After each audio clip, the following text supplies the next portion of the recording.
When it came to prayer, standing before the Almighty Allah in prayer, taking from our beloved Prophet Muhammad sallallahu alaihi wasallam, who himself would stand in prayer for so long that the blessed feet of Rasulullah tawarramat qadama, the blessed feet of Rasulullah sallallahu alaihi wasallam would begin to swell, and so many tears would flow from the eyes of Rasulullah that not only would would only his blessed beard become wet, he would even dampen the earth on which he would prostrate.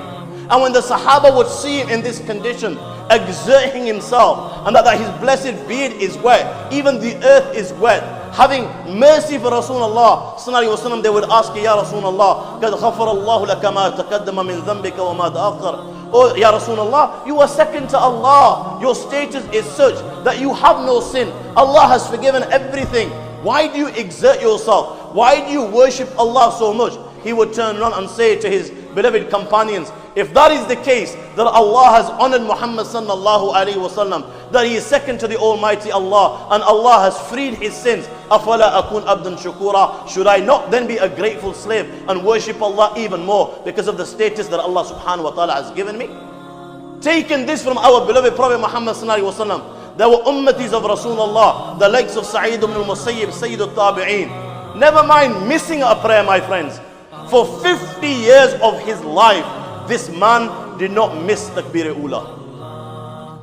50 years of his life, not only did he not miss Takbir Ula, for 50 years of his life, he did not see the back of any man in prayer. And the only way you can do that is if you're standing in the first saf. 50 years of his life. Abbad ibn Bashir is standing before the Almighty Allah in prayer. He's keeping on watch on Rasulullah sallallahu alaihi wasallam, and the enemy makes him out, and arrows now begin to pierce his body. And whilst the arrows are piercing his body and he's bleeding heavily, he keeps on standing before the Almighty Allah. And as the arrows hits him, he takes them out one by one, but he does not break his prayer. And he continues reading as blood is gushing from his blessed body. It is only when the thought crosses his mind that his death may jeopardize the safety of Rasulullah sallallahu alaihi wasallam, only after this thought does he break his prayer. The likes of Urwa has had his left knee amputated, and he's had it amputated while he was awake, while he was conscious. Even on that night, the man stood up for his tahajjud and stood for hours on end before the Almighty Allah subhanahu wa ta'ala. The likes of Khubayb is sent to the gallows to be executed, and they ask him for his last wish. And he says to the kuffar, allow me to offer 2 rakats. Allow me to speak with my Creator. He offers his 2 rakats. And then he says to them, O kafiro, had it not been for the fear that you people think that Khubayb is afraid of death, I would have asked you to allow me to offer another 2 rakats so I could converse and speak with my Creator. Rabi was paralyzed. But even then, he would ask to be carried to the masjid. And the people would say to him, Oh Rabi, you are ma'zur, you're an invalid. You don't have to come to the masjid. Allah has given you ijazat. Allah has given you permission to read at home. And he would turn around to the people and say, indeed what you're saying is correct. Allah has given me permission, but I can hear the caller call out, Hayya al-salah, hayya al-falah. Come to falah, come to success. And one should respond to this call, even if he has to crawl on his feet. Thabit al-Bunani, never mind praying in this world. This was the dua of the man, that he would pray to the Almighty Allah subhanahu wa ta'ala, and he would ask the Almighty Allah, Oh Allah, I beg you, if you allow anyone to pray inside his grave, I beg you allow me to pray inside my grave.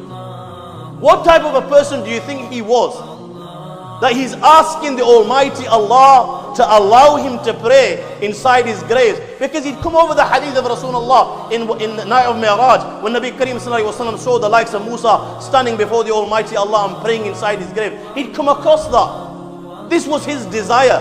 How do you think, what type of a life do you think he lived? You had Mu'adha al-Adawiyya, first night of marriage. First night of marriage, when you and I are probably on 7th heaven.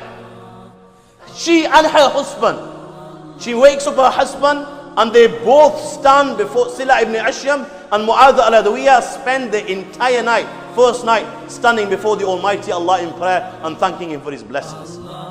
Every night Mu'adha al-Adawiyya, at the time of, during the night, that this thought would cross her mind. Okay, tonight is my last night, and it is so possible that I will leave this world and meet my Creator. And when this thought would cross her mind, after fulfilling the rights of her husband, she would spend the entire night in worship.